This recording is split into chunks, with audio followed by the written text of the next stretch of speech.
Cite o nome de um grande cientista. Albert Einstein. Albert Einstein. Não restam dúvidas de que Albert Einstein é o cientista mais conhecido do mundo, assim como sua equação é a mais conhecida do século XX. É realmente um ícone da ciência. Mas o que pouca gente sabe é o paradeiro que levou o cérebro dele depois que ele morreu.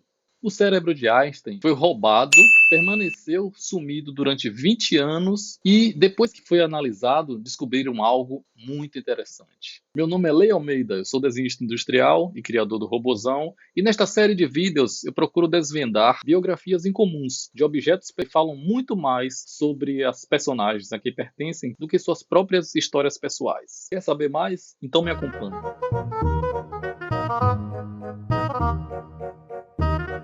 Albert Einstein nasceu em 14 de março de 1879 em Ulm, Alemanha. O seu pai era engenheiro, dono de uma empresa de eletricidade, e o seu tio médico sempre lhe incentivavam, davam livros para ele de ciência e já criava em seu pequeno cérebro uma fascinação incessante e uma curiosidade para saber como a natureza funcionava. Na escola, ele não se saía bem com as matérias. Os professores, inclusive, chegavam a dizer que ele era retardado e que nunca conseguiria uma formação na vida. Mas o que incomodava Einstein realmente era a forma mecânica com que eram dadas as matérias. Ele era forçado a decorar tudo que ele via pela frente. Mesmo assim, com muito esforço, ele conseguiu se matricular na Escola Politécnica Federal da Suíça. Nesta escola, ele conheceu Mileva Matritz, que era a única mulher entre os físicos e matemáticos e com quem ele teve um romance, e acabou se tornando a sua mulher, com quem teve 2 filhos. Em contraste com a dedicação total com que ele se entregava aos estudos, na vida pessoal ele era mulherengo e acabou se divorciando. O ano de 1905 é considerado o ano maravilhoso. Einstein publicou nada menos do que 4 trabalhos revolucionários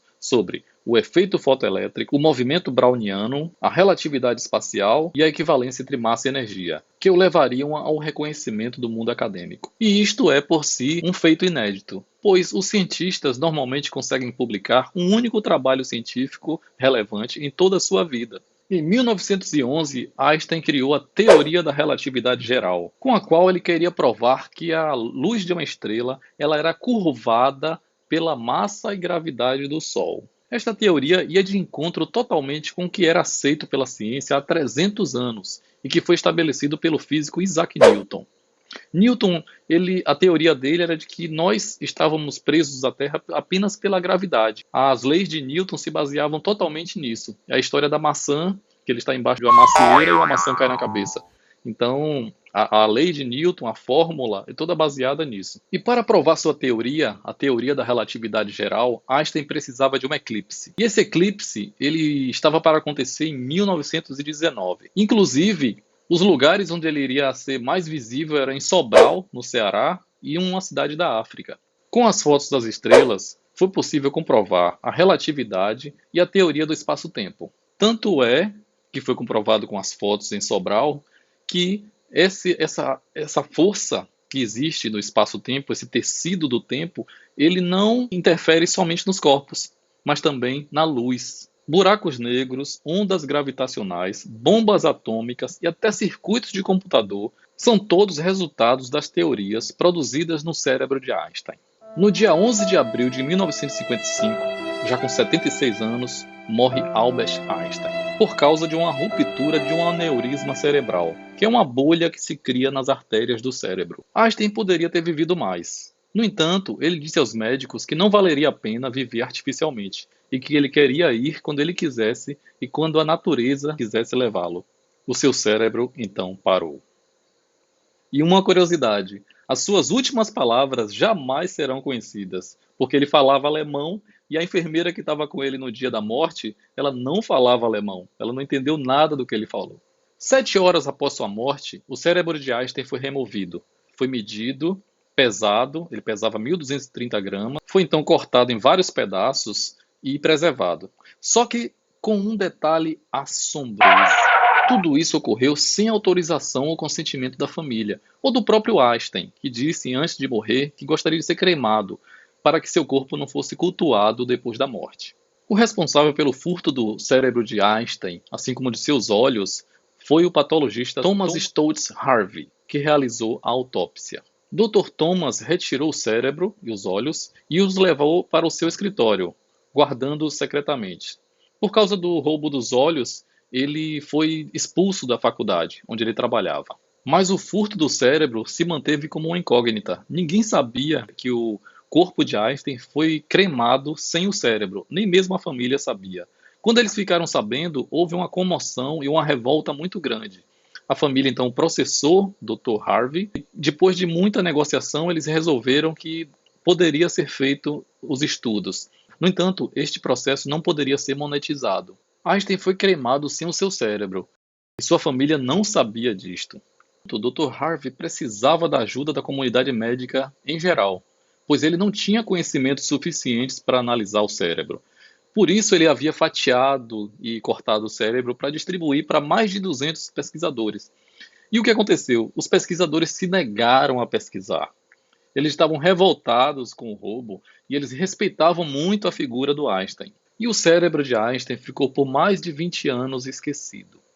Mas, em um sábado de agosto de 1978, eis que o repórter Stephen Levy, da revista New Jersey Monthly, foi incumbido de descobrir o paradeiro do cérebro de Einstein. E depois de muita pesquisa, muitas ligações, ele conseguiu localizar o Dr. Thomas na cidade de Wichita, no estado do Kansas. Chegando lá, os dois conversaram e depois de muitas divagações e dúvidas, Dr. Thomas Harvey pode ser considerado o maior procrastinador da história, pois ele conseguiu ficar 20 anos deixando para depois algo que precisava fazer. E depois de muita conversa, de muito vai e vem, eis que Dr. Thomas Harvey resolve mostrar o cérebro. O repórter se assusta na hora, mas Dr. Thomas se levanta, vai num canto da sala e pega uma caixa de papelão, coberta de jornais velhos. Ele abre essa caixa e dentro da caixa estão 2 tigelas. Dentro dessas tigelas, o cérebro de Einstein. O repórter fica louco, fica estarrecido. Ele então liga para o seu editor e vai correndo encontrar o editor e falar para ele que havia encontrado o cérebro. Einstein volta às manchetes. Seu cérebro havia sido encontrado. Todos os jornais dos Estados Unidos noticiaram e, inclusive, no mundo inteiro isso virou notícia. A revista vendeu muito, teve muita tiragem. E o que aconteceu é que depois de 20 anos já era uma outra época. E a classe médica passou a se interessar por analisar o cérebro de Einstein para descobrir onde estava o segredo da genialidade. Depois de terem sido feitas várias e várias dissecações e várias análises no cérebro de Einstein, o que foi descoberto? Qual a diferença que existe nele? O que o tornava tão especial? E estas são as conclusões. Operáculo parietal assimétrico nos 2 hemisférios. Esta parte do cérebro, estando vazia, favorecia a comunicação melhor dos neurônios, fazendo com que Einstein tivesse um tipo de pensamento mais visual. O lobo parietal inferior 15% maior. Número elevado de células de glia.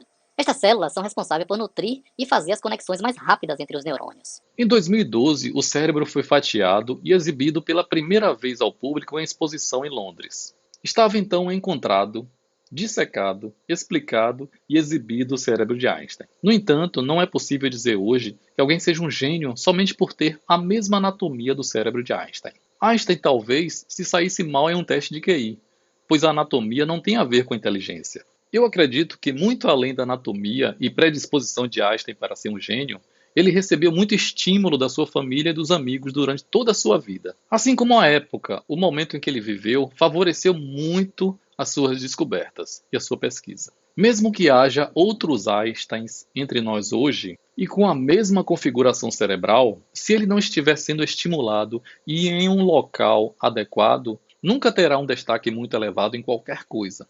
Mas, no entanto, todavia, continuará sendo um ser humano normal, um ser que evoluiu e possui algo muito superior a todos os cérebros animais, a sua consciência. Muito obrigado por ter assistido esse vídeo até aqui. Se você conhece uma pessoa que pode se interessar por esse vídeo, marque ela aí, dê seu like e comente. Um abraço e até o próximo vídeo.